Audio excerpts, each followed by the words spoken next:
Good morning সবাইকে, কেমন আছো তোমরা জানিও। আমি খুব ভালো রয়েছি। এই যে ঘরের কাজকর্ম সারছি প্রত্যেক দিনের মতো। তো আজকে কি বার? মনে হয় শুক্রবার, না শনিবার। হ্যাঁ, আজকে শনিবার। তো শনিবার সকাল 8টা থেকে ব্লগটা স্টার্ট করলাম। এখনো বাইরের কোনো কাজ, বাসন ধোয়া কিছুই হয়নি। ফোনে কিছু কাজ ছিল, সেইগুলোই সারছিলাম, যার জন্য একটু দেরি হয়ে গেছে উঠতে। এমনি আমি জেগেই ছিলাম, 6:30 থেকে আমার ঘুম ভেঙে গেছে। আর এই এখন তাড়াতাড়ি সকাল হয়, তাড়াতাড়ি ঘুমটা ভেঙেও যায়, অসুবিধা হয় না। শীতকালে একটু দেরি হয়। আগে এই যে ঘরের বিছানাটা পরিষ্কার করি, তারপরে বাইরের দিকে যাই। সকালবেলা তো আমি ঘুমাচ্ছিলাম, আমাকে বারবার করে ডেকে ডেকে তুলিয়ে দিল। যাই হোক, না ডাকলেও উঠে পড়তাম। ভালোই হয়েছে, সকাল সকাল উঠেছি, ভালো হয়েছে। শরীরটাও ভালো থাকবে, মনটাও ভালো থাকবে। তা আমি মুখ হাত পা ধুয়ে চায়ের দোকানে গেলাম, চাটা খেলাম, ঘরে আসলাম। ঘরে আসার পরে মজা করে বলছে যে তুমি গিয়ে কলপারে গিয়ে বাসন মাজোগা। তা আমি কলপারে চলে এসেছি, কিন্তু কলপারে বাসনটা কোথায়? বাসন তো সব মেজে ধুয়ে রেখে দিয়েছে। এরপরে কোথায় পাবো? আবার দুপুরবেলা যখন খাওয়া দাওয়া হবে তারপরে বাসন হবে, তার আগে তো নয়।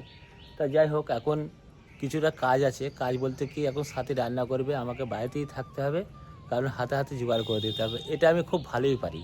এই যে ঘর বারান্দা ঝাড় দিচ্ছি, ঝাড় দেওয়া হলো আর কি। এরপরে বাসন ধোবো, কিছু কাপড় আছে কাচবো, সকালের খাবার করবো, এই চলবে সারাদিন। এই দোকানে যেতে হবে নাকি? দোকানে যেতে হবে, ঠাকুরের নকুলদানা ধূপকাঠি সব পুড়িয়ে গেছে, ওগুলো নিয়ে আসতে হবে। আচ্ছা। তারপরে আজকে একটু তোমার পছন্দের শুক্তো রান্না করব, কাল শুক্তোর বাজার করে রেখেছি, সেই জন্য কলাই ডালের বড়ি লাগবে। ঠাকুরের বাসন আজকে দেখছি মাটি দিয়ে মাজছো, সার্ফ দিয়ে। আরে তেঁতুল রেখেছিলাম, হ্যাঁ। তেঁতুলে একদিন বাসন ধুয়েছি, সেই তেঁতুল এখানে রেখেছি। আর বাপির বড্ড বদ অভ্যেস, যা থাকে সব ফেলে দেয়। বাজার করা ব্যাগ থেকে শুরু করে যা কিছু, ধরার নেতা, ঘর মোছার নেতা, সব ফেলে দেয়। ওই তেঁতুলের ওই পুটলাটা ফেলে দিয়েছে মনে হয়, মনে হয় ও এই কাণ্ডই করে। মা দেখছিলাম তোমায় বকছিল, বলছিল গায়ে রোদ্দুর লাগা। এই তো রোদ্দুর লাগবে এবার। তাই তো, এখন শীত নেই। সকালে কি খাবার হবে নাকি? অবশ্যই খাবার হবে, ভিজে ভাতের ফ্রাইড রাইস হবে। তুমি বলে যে সুজি করবো। না, ওটা পাল্টে দিয়েছি। হাঁড়ি খুলে যখন দেখলাম ভাত আছে, সুজি করলে ভাতটা নষ্ট হবে, তো পান্তা ভাত কেউ খেতেও চাইবে না। তো আমি যদি ওইভাবে ভাতটা বেশ ভাজা ভাজা করি, তাহলে টেস্টি লাগবে, সবাই ভালোবেসে খেয়ে নেবে। বুঝতে পেরেছো? কি কি লাগবে? লাগবে শুধু ওই একটু 50 কাঁচা বাদাম এনে দিও, আর দুখানা ডিম, আর কিছু লাগবে না। এই যে পান্তা ভাতের কি বলবো, ভাত ভাজা করব, তাই সব ব্যবস্থা রেডি করে নিয়েছি। এই যে সুন্দরের ঘরেও পান্তা ভাত ছিল, ওই ভাত কটাও নিয়েছি। আমি জানি এটা হলে টেস্টি হবে, সবার খেতে ভাল লাগবে। পান্তা ভাতের থেকে এই ভাত ভাজাটা সবাই ভালোবেসে খাবে। টেস্ট হয়েছে, দারুণ টেস্ট হয়েছে। আমি একটু খাচ্ছি। নাও এই বাটিটা নাও। সকালের খাওয়া দাওয়ার পরে একটু গল্প গুজব হচ্ছিল বসে, তারপরে এখন এই থালা বাসন ধুচ্ছি। এরপরে সবজি পাতিগুলো ঘর থেকে বের করব। যাও তুমি একটু বের করে দাও তো, সিঁড়ির তলায় সবজিগুলো আছে। কালকে আবার ওই রান্নার বালতিতে আলু কিনেছি, হাতের সামনে কিছু পাচ্ছিলাম না, বালতিটাই নিয়ে গেছি। সবকিছুই বের করে নিয়ে আসো, যা যা আছে। শাক আছে একাটি, ওটাও বের করে নিয়ে আসবা, ঠিক আছে? ঠিক আছে। শুক্তো হবে তো নাকি? শুক্তো, শাক ভাজা, এগুলো হবে। সমস্ত সবজিপাতি বের করে আনা হলো। তো গতকালকেই এই সবজিগুলো আনা হয়েছিল। তো এই যে শুক্তো রান্না হবে, বারবার বলছি গো, এক শুক্তো রান্না করে তোমাদের একদম বিরক্ত ধরিয়ে দিচ্ছি। কি অবস্থা বলো দেখি। তো রান্না করতে গিয়ে কিন্তু অনেকটা সময় লাগে, কারণ প্রত্যেকটা সবজি ভালো করে কেটে ধুয়ে পরিষ্কার করে, জানি প্রত্যেকটা সবজি প্রত্যেকটা রান্নার সময় কেটে ধুয়ে পরিষ্কার করতে হয়, এটা নতুন কথা নয়। মানে তাছাড়াও আলাদা আলাদা করে ভেজে তার যে একটা রান্নার ব্যবস্থা, একটু দেরি হয়। আর এখানে দেখো মা আর তার ছেলে গল্প সল্প করছে, এটাই হয়। আমরা রান্না বান্না গল্প সল্প এই নিয়ে সারাটা দিন কাটিয়ে দিই। কর্তা এখন আমাকে একটু হেল্প করে দিচ্ছে, প্রত্যেক দিনই দেয়। উনুনে ঘষি দিচ্ছে। এই যে সমস্ত কিছু কাটা বাছা হয়ে গেছে, তো এবারে আমি ভাতটাও বসিয়ে দিয়েছি এখানে, আর ও ওখানে আমাকে হেল্প করে দিচ্ছে একটু উনুনে ধোয়া দিয়ে।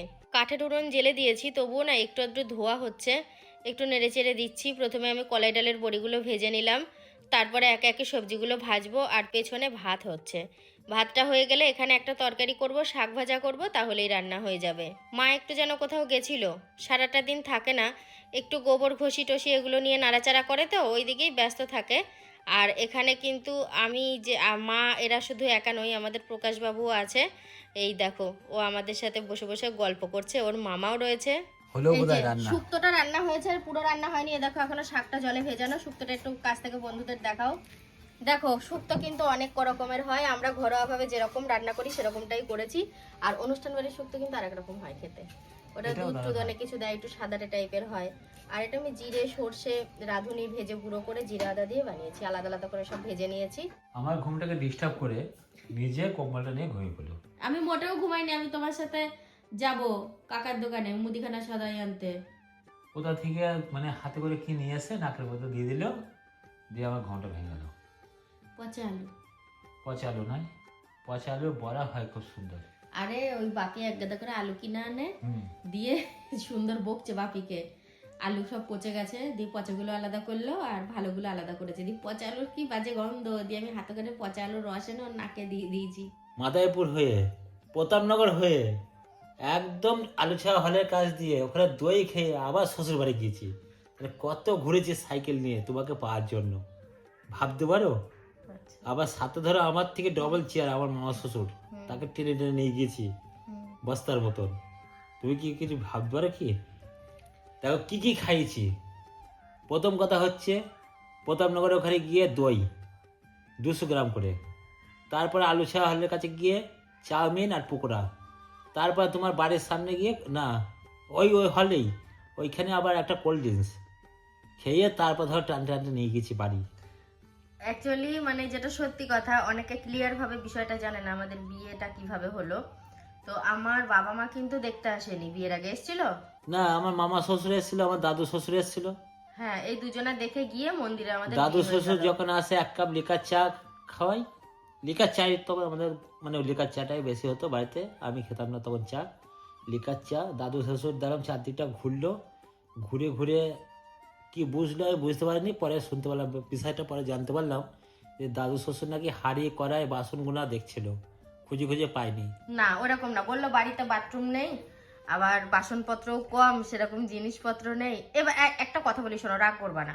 না, একটা মেয়ে দিতে গেলে কিন্তু সে বাড়ির চারপাশ পারিপার্শ্বিক পরিস্থিতি খুঁটিয়ে একটু দেখবে, হ্যাঁ দেখবে, আর বয়স্ক মানুষরা বেশি দেখে। দেখে। আর আমার মামা শ্বশুর যখন আসলো,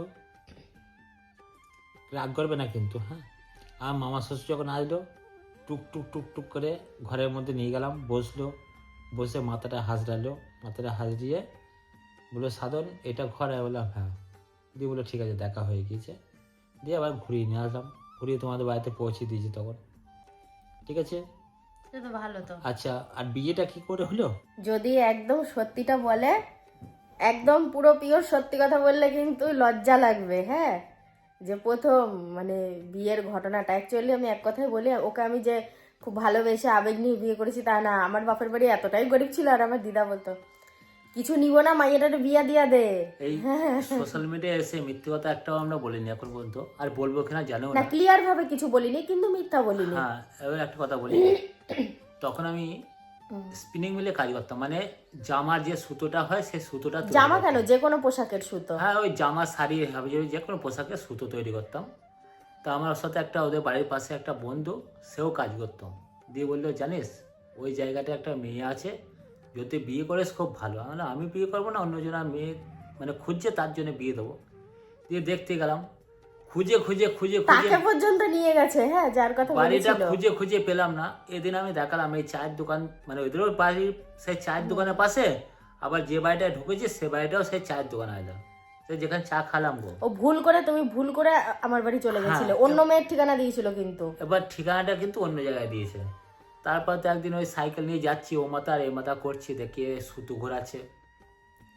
সুতো ঘোরাতে ঘোরাতে আমি মুখটা দেখলাম, আমি দেখলাম হ্যাঁ ছাড়া যাবে না, এটা আমাকেই বিয়ে করতে হবে। তাহলে বললে কেন যে অন্য একটা ছেলে, দিয়ে তাকে আবার দেখাতে নিয়ে গেল, মিষ্টি ফিষ্টি খেয়ে আসলো। না সে ঠিক আছে, কিন্তু ঘটনা হচ্ছে তার জন্যই গেছিলাম। এখন ভগবান তোমার সাথে আমার সাথে লিখে ওইটাই দিয়েছে, কথা। এইটাই কথা। আর যা তো বললাম পয়সা করে কিছু লাগবে না, মন্দিরে গিয়ে বিয়ে করবো। ওই জায়গাতে আরো ছিল। আমাদের এমনি নিমাই শ্রী চৈতন্য দেশ, আর হাত তুলে দিল সব, দিয়ে মেয়েটা আমার সাথে দিয়ে দিল বিয়ে। বলছি হ্যাবলাকান্তর মতো বসে না থেকে। দেখো শুয়ে থাকলাম দুজনাই, হ্যাঁ দুজনাই রেস্ট নিলাম, হ্যাঁ, দুজনাই কম্বলটা গুটাতে হবে তোমাকে একা, তাই তো? দুজনাই দোকানে যাবো।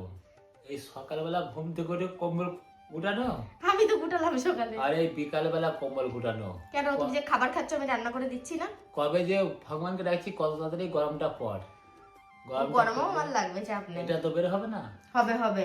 এই যে আমি হাতে মুড়িটা নিয়েছিলাম, ডিকির মধ্যে ধরেনি বলে। এই যে লিকার চা করে নিয়েছি, আর আমার কর্তাকেও একটু দিয়েছি ওই যে গ্লাসে, খাচ্ছে। দুটো বিস্কুট দিয়েছে। না, একটা নিয়েছো তুমি, দুটো নাও নি গো। এই তো দুটো বিস্কুট ভাগ করেছি মাঝখান দিয়ে, দুটো বিস্কুট।